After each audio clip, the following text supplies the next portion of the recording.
অপমানে যদি ঢাকা দে তোমার মন, মুসলিম নয় মুনাফিক তুমি নবীজির দুশমন।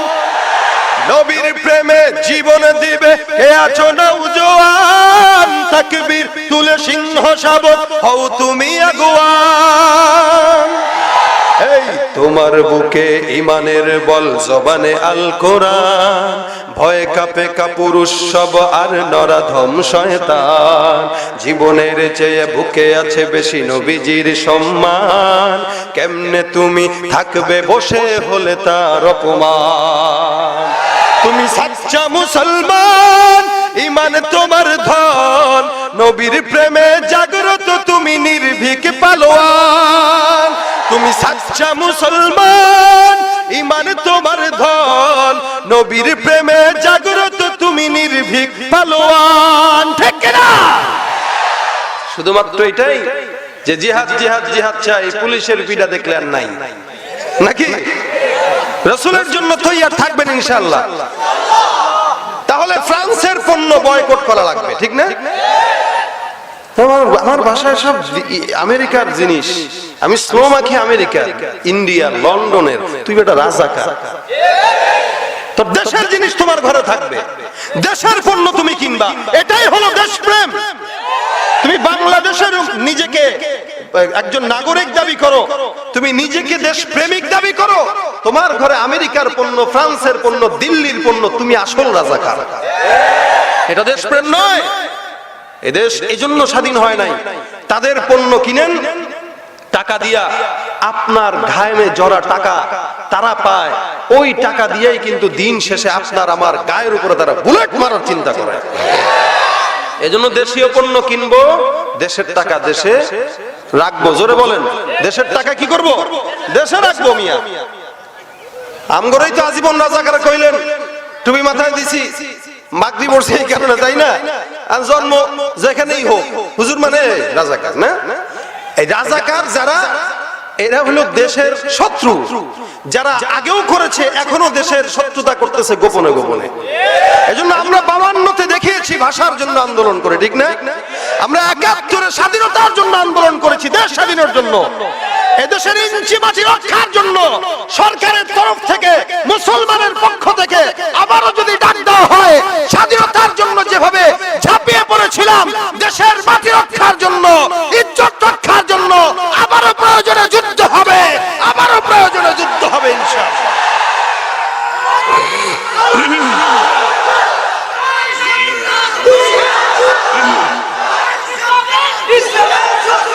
ভাইরা ভাইরা আমার, আমরা দেশকে ভালোবাসি না বাসি না বলেন? এটা আমাদের রাসূলের শিক্ষা, ঠিক না? এটা রাসূল করিম সাল্লাল্লাহু আলাইহি ওয়াসাল্লামের শিক্ষা।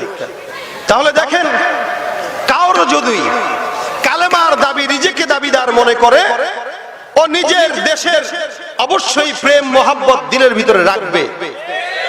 কেউ যদি নিজেকে কালেমার দাবিদার মনে করে, সে কোনোদিন গোপনে প্রকাশ্যে গুনাহ করতে পারবে না। রাসূল এরপরে বলেছেন, মান ক্বালা লা ইলাহা ইল্লাল্লাহু দাখালাল জান্নাহ। কেউ যদি এভাবে ইহতিসাবের সাথে, ঈমানের সাথে কালেমা পড়ে, ও কোথায় যাবে? জোরে বলেন, জান্নাতে যাবে। এত সোজা না? তাহলে টুপি মাথায় দিয়া, পাগড়ি পয়রা, দাড়ি রাখা মানুষের গালিগালাজ শুনি আমি জান্নাতে যেতে পারবো না, আপনি আকাম রাকাম কইরা কালেমা পড়ে জান্নাতে চলে যাবেন, তাহলে তো আল্লাহর হিসাবে এক হইল না। হিসাব নিকাশ তো কিছু আছে। পরে আবু হুরায়রা বলেন, ঠিক আছে হুজুর, আমার বুঝে আসছে, আসলেই কালেমাটা পড়লেই তো হয় না, কালেমা মোতাবেক আমল করা লাগে। হযরত ওমর ফারুক রাদিয়াল্লাহু তাআলা আনহু বলেন, কোরআনটা এমন একটা জিনিস, এই কোরআন কাউকে গোমরা বানায়, আবার এই কোরআন কাউকে পথ দেখায়। ঠিক কালেমাটা এমন একটা জিনিস, কেউ কালেমা পড়ে জান্নাতে যায়, কেউ কালেমা পড়ে জাহান্নামে যায়। কিভাবে? এক বুজুর্গ সৈয়দ কুতুব শহীদ রাহমাতুল্লাহ আলাইহি, মিশরের অনেক বড় একজন মুফাসসির ছিলেন, অনেক বড় আলেম ছিলেন। এই মুফাসসির কালেমার তাওহীদের বাণী মানুষের ধারে ধারে পৌঁছায় দিয়েছেন। তাওহীদ কি? আল্লাহ ছাড়া কারো গোলামি চলবে না, আল্লাহ ছাড়া কারো দালালি চলবে না, আল্লাহ ছাড়া কারো পক্ষে কথা বলা চলবে না। হ্যাঁ, আমরা দল করব, আমরা দল করতে পারি, এটা আমাদের পার্সোনাল বিষয়, কিন্তু আমি যখন দেখবো আমার দলের নেতা আমার আল্লাহর বিরুদ্ধে কাজ করতেছে, এক সেকেন্ড দেরি করবো না, আমিও তার বিরুদ্ধে চলে যাব। এটা হচ্ছে কালেমার দাবি। এটা কিসের দাবি? আচ্ছা নেতা বাদ দিলাম, পীর আছে না, যদি দেখি পীর ইসলামের বিরুদ্ধে যায় তাহলে সাথে সাথে লাথি দিয়ে পীর থেকে চলে আসবো। আমি নিজেও যদি গুনাহ করি আপনারা আমাকে বয়কট করবেন, ঠিক না? কারণ ইন্না সলাতি ওয়া নুসুকি ওয়া মাহইয়ায়া ওয়া মামাতি লিল্লাহি রাব্বিল আলামিন। জিন্দেগিতে জীবন মরণ কুরবানি যা কিছু করা লাগে একমাত্র কার জন্য, জোরে বলেন। সৈয়দ কুতুব শহীদ রাহমাতুল্লাহ আলাইহি মানুষের কাছে কালেমার বাণী পৌঁছাইছেন, কোন ওয়াহদানিয়াত ছাড়া কারো গোলামি চলবে না। আর আল্লাহর আইন যদি এই পৃথিবীতে বাস্তবায়ন হয়, চোরের শাস্তি হাত কাটা, কেউ চুরি করার সাথে সাথে হাত কেটে ফেলতে হবে। আস-সারিকু ওয়াস-সারিকাতু ফাকতাউ আইদিয়াহুমা, সে মেয়ে হোক ছেলে হোক, চুরি যখন করবে কি করবে? হাত কাটবে। জিনা করবে তো শাস্তি, ধর্ষণ করবে তো শাস্তি, কাউকে হত্যা করবে তো হত্যার বিপরীতে হত্যা। এটা ইসলামের আইন। আল্লাহকে যদি কেউ মানো এই আইন চালু করো, এরকম স্লোগান উনি মিশরে দিয়ে দিলেন। কালেমার বাণী জায়গায় জায়গায় বলে সবাই লা ইলাহা ইল্লাল্লাহ গোলাম হয়ে যাও। তা উনার ডাকে সাড়া দিয়ে অনেক মুসলমানরা আসছে, যুবকরা আসছে, সবাই রাস্তায় নেমে গেছে। এখন সরকারের তরফ থেকে বলা হলো তাহলে এই লোকটাকে, মানুষকে উস্কে দিল কে, তাকে ধরো। সাথে সাথে উনাকে ধরা হইল, জেলখানায় নেওয়া হয়। আর ডাক দিয়া বলে এই কাজগুলো তুমি কেন করলা বলো? আমি আমার ঈমানের দায়িত্ব পালন করেছি, আমার দায়িত্ব হলো মানুষের কাছে কাছে কালেমার বাণী পৌঁছায় দেওয়া, সেটা দিয়েছি। কোন অপরাধ? বলে অবশ্যই অপরাধ, এটা সরকার বিরোধী কাজ। যতই বলুক সরকার বিরোধী কাজ, যতই বলুক দল বিরোধী কাজ, যতই বলুক পীর বিরোধী কাজ, কাজটা যদি আল্লাহর পক্ষে হয়, আল্লাহর পক্ষে কাজ করে ফাঁসির কাস্টে দাঁড়াইতেও তৈয়ার আছি না নাই? জন্মের পরে কানে আজান কি দেয়নি, তুমি মৌলবাদী ছাড়া হওনি, ঠিক কিনা? সত্যের পক্ষে আজীবন আমাদের কথা বলা লাগবে। কেউ জঙ্গিবাদ মৌলবাদ আলেমদেরকে বললেও আমরা হকের আওয়াজ ছাড়বো।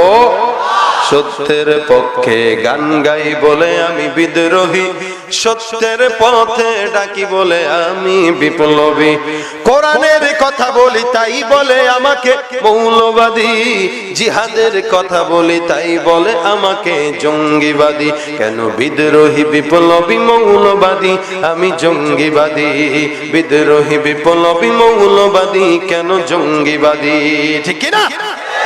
জন্মের পরে কানে আজান কি দেয়নি, তুমি মৌলবাদী ছাড়া হওনি।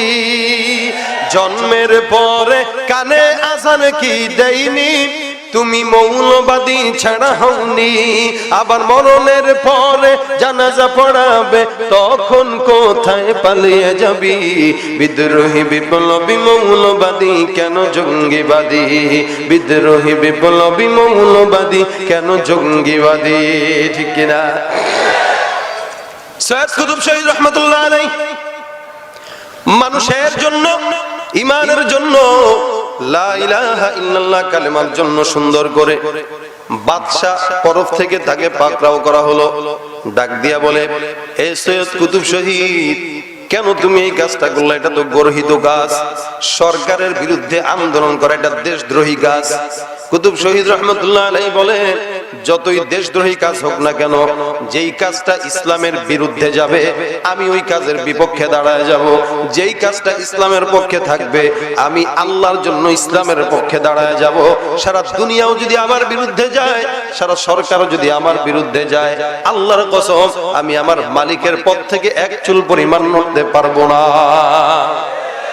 ভাইরা আমার, সরকার যখন দেখলো বেগতিক অবস্থা, ফাঁসির আইন জারি হয়ে গেল, তাড়াতাড়ি যাও তাকে ফাঁসি দাও, কারণ এর দ্বারা ইসলাম আমাদের দেশের ক্ষতি হইতেছে, মানুষগুলো কেমন দেশদ্রোহী হয়ে যাইতেছে, ইসলামের পক্ষে চলে যাচ্ছে।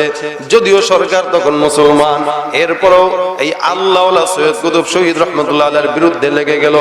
যাও যাও ফাঁসির কাছে ঝুলায় দাও। আমাদের দেশে একটা নিয়ম আছে, কারো যদি ফাঁসি হয়, মৃত্যুদণ্ড হয়, তাহলে সরকারের তরফ থেকে একজন আলেমকে পাঠায়, যাও তাকে কালেমা পড়াও, লাশ মাস তাকে কিছু কাল তালেমাত তালকিন দিয়া দাও। সরকারের তরফ থেকে একজনকে পাঠানো হইল, ডাক দিয়া একজন মোল্লা এসে বলতেছে, হুজুর মাফ করবেন, আপনার মতো একজন লোকের সামনে আমি আসলাম। বলে কেন আসছো? বলে আপনাকে মৃত্যু আগে কালেমা পড়াইতে আসছি। সৈয়দ কুতুব শহীদ রহমতুল্লাহ আলাইহি হাসেন আর বলেন, তোর কালেমা কোনটা আমার একটু শোনা।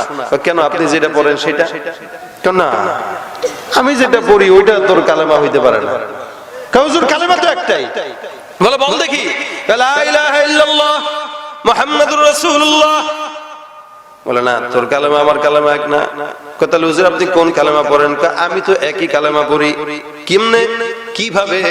বলে আরে তোর কালেমা আমার কালেমা যদি এক হইতো, একই কালেমা পড়ে তুই আমার কালেমা তালকিন দিতে আসছস।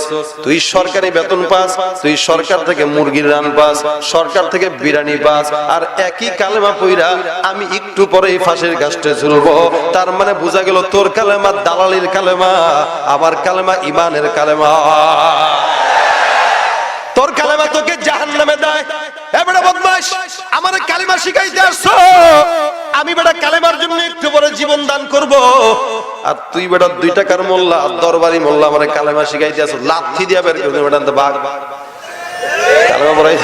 কালেমা পড়াইতে আসছিস তুই আমারে বেটা? তুই চিনোস আজকে কালেমার দায় আমি এই জায়গায় আসছি, এখন ফাঁসির রশি আমার জন্য এখানে উপস্থিত, আর তুই মুরগির রান খায়া ফ্যাক্টরে মোটা করে আমারে কালেমার তালকিন দিতে আসছিস বেটা, দালাল। তাহলে কালেমা তো ওইটাই, যেই কালেমা আপনাকে জান্নাতের পথে নেবে, কি ঠিক না? একই আলেম হয়ে আমি এখন বাংলাদেশে একটা বর্তমান প্রেক্ষাপটের জন্য আলোচনা করতেছি, সেম টু সেম আলোচনা, এই কারণে বলতেছি। একই কালেমা পড়ে সৈয়দ কুতুব শহীদ ফাঁসির কাছে ঝুলে, আবার একই কালেমা পড়া সরকারি বেতন পায় আরেকজন তাকে কালেমার তালকিন দিতে আসে। উভয়ের কালেমা কি এক নাকি? জোরে বলেন।